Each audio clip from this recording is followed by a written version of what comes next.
So Andre, I'm going to share something a little bit behind the scenes for you. What? I actually love this thing. Most people don't know this. We have a shop truck at the airport, which you have seen. Uh-huh.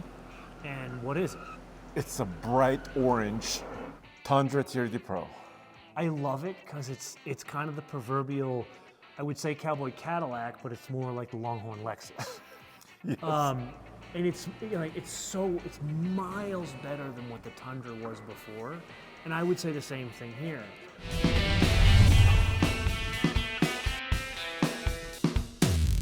I would say the Sequoia compares to several vehicles, right?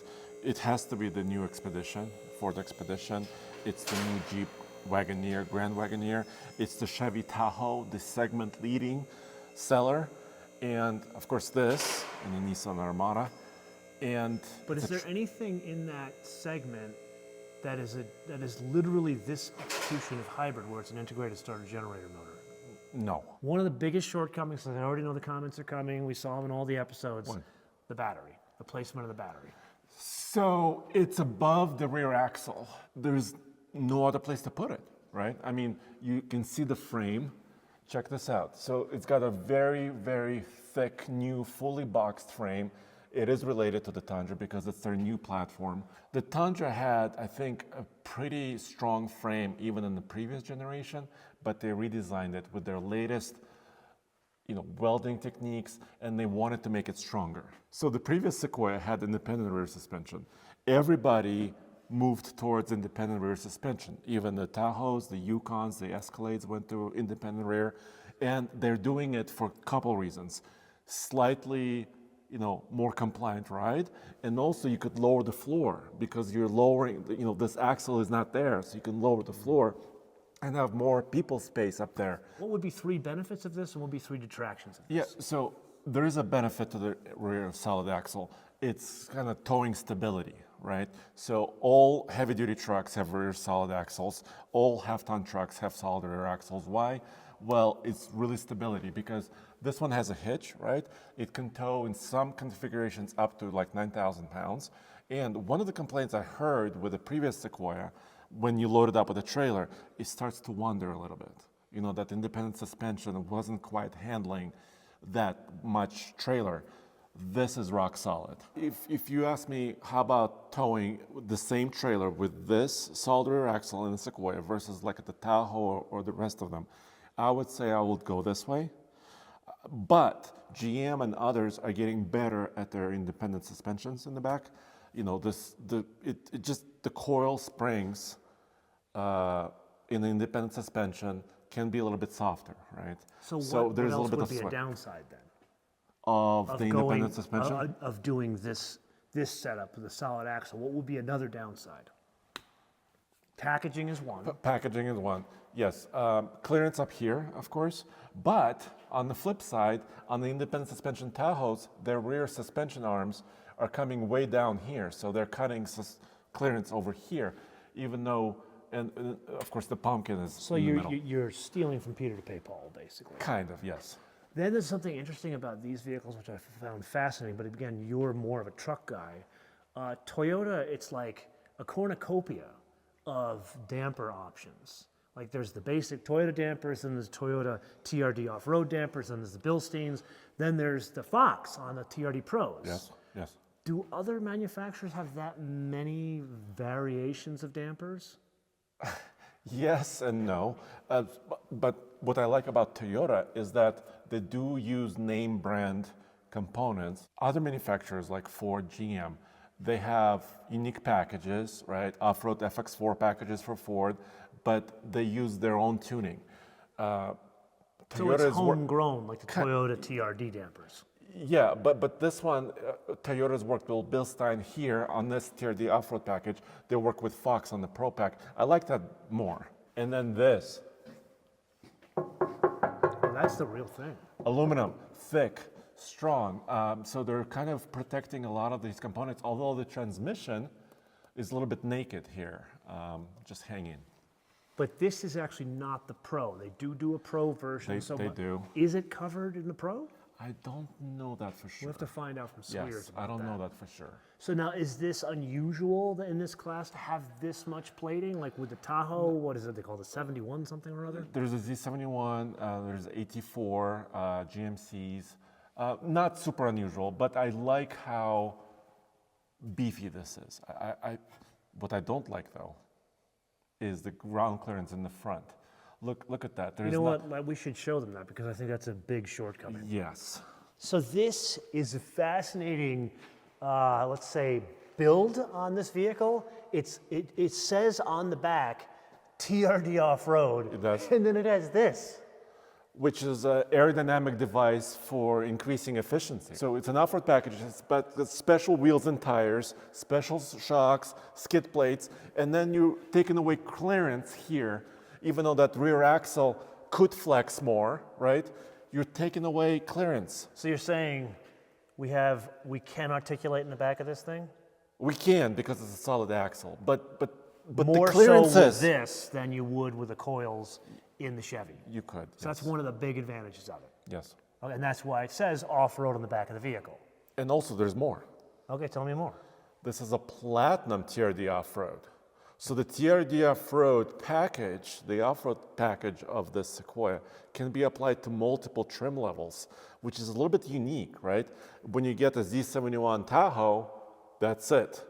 There's one Z71. So that's an unusually good point, that one can change how fancy or not fancy they want the interior, but also change the way the thing is underneath the vehicle. And I think that's more important in a truck than, say, a regular old car, like a mid-sized car. But that brings up a huge point here. What? I have a theory. You know I got a lot of theories. Yes? That air dam that's low on the front, these incredibly beautiful wheels, granted. But they're low profile tire? but they're not 21s. They're not these like crazy things you see on Escalades. Sure, it is a 20. But it is too pretty. It's way too pretty. And then you've got this beautiful platinum paint job on it. I think this is them saying, we know you're not taking this thing off-road. It says off-road, and it's got all the bits underneath it to go off-road. But this is our sign in the contract that we admit that these things are mall cruisers. Yes or no? I think you're right. I mean, a lot of them are mall cruisers. You will not see this near the Rubicon Trail trying to approach it. Now, if I had a TRD Pro, could I take that thing to Moab and actually be functional there? Yes and no. TRD Pro, not Sequoia, the off-road. right, has a tiny bit more clearance, but not by much. More tuning, different shocks, right? And Swears told me, hi Mike, that TRD Pro is for more fast off-road speed, right? Those shocks are tuned for faster speed. So yes, you could go off-road, but boulder crawling, I don't think these things are really meant for that. So at the end of the day, what we have learned is it can do it, meaning it can do sort of real off-roading. We've shown some of the componentry underneath it, but it's still a fancy car. Is that what we've learned today? It's still a vehicle you can take to the nice restaurant. You could tow your nice horse trailer with it. Your boat, you've got a boat. Yeah, tow your boat, and then go off-road in your side-by-side. So I got a question for you. Yes. If your buddy, you haven't seen in a while, comes up to you, says, hey man, I'm looking for a body-on-frame SUV because I want to tow my race car to the track. Need the capacity to do that, okay? What would you suggest to him? Three options. In the order of best Yep. to last? Start with 3, 2, 1. 3, 2, 1. For towing, a 3-row big SUV. 3-row, it doesn't have to be just towing, but overall usability of a 3-row SUV, not a crossover.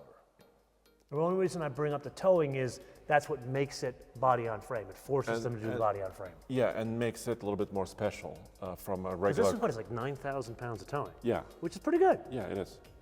I would say in this segment, number three on my list would be this.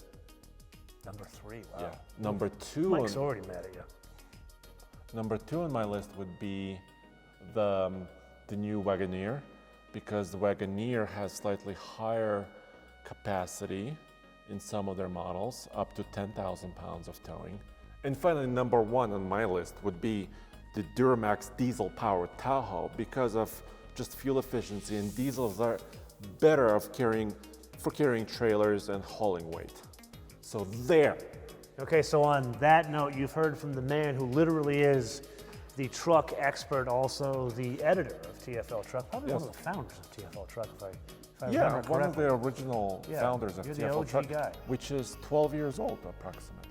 Wow, congratulations. Yeah, thanks. Awesome. I didn't expect that list, to be honest with you. I also do like that 3-liter diesel. I don't have any experience in it in driving the Tahoe with it, but I'd have extensive experience in driving an Escalade with it. And the fuel economy is unusually good. Yeah. But you know what? Let's put that aside. Okay. This is the point of the episode where we do what? We give it to the audience. Question. And I think the question should be, what would their list be, their top 3? Exactly. Same parameters. Did I get it all wrong? Let me know. Okay, so let us know in the comments below or via our social media, MotoManTV all word, MotoManTV all word, Facebook, Twitter, Instagram. And with that, if you found this episode fascinating, I would highly suggest you watch a series we did a long time ago. I don't know if you're aware of this, but MotoMan, my show, is the one that introduced the whole genre of putting these vehicles on the rack. We did it back, like we're talking 13 years ago, with Gene O'Hara at the Automobile Driving Museum. So you can see those episodes in this playlist here. I'm sorry, I did not watch that series. You would love Gene.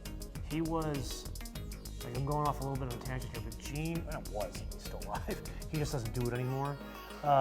Gene, he was the foremost expert on Rolls-Royce and Bentley in this country. Full stop. Like, he was the certified mechanic for the dealer in Beverly Hills for Rolls-Royce, and then became the guy that restored all the old Rolls-Royces. Carroll O'Connor, Archie Bunker, he took care of the man's whole collection. And it turns out Carroll O'Connor, Archie Bunker, he was a Rolls-Royce guy. So bet you didn't know that. Till we see you in the next episode, be straight on. See ya.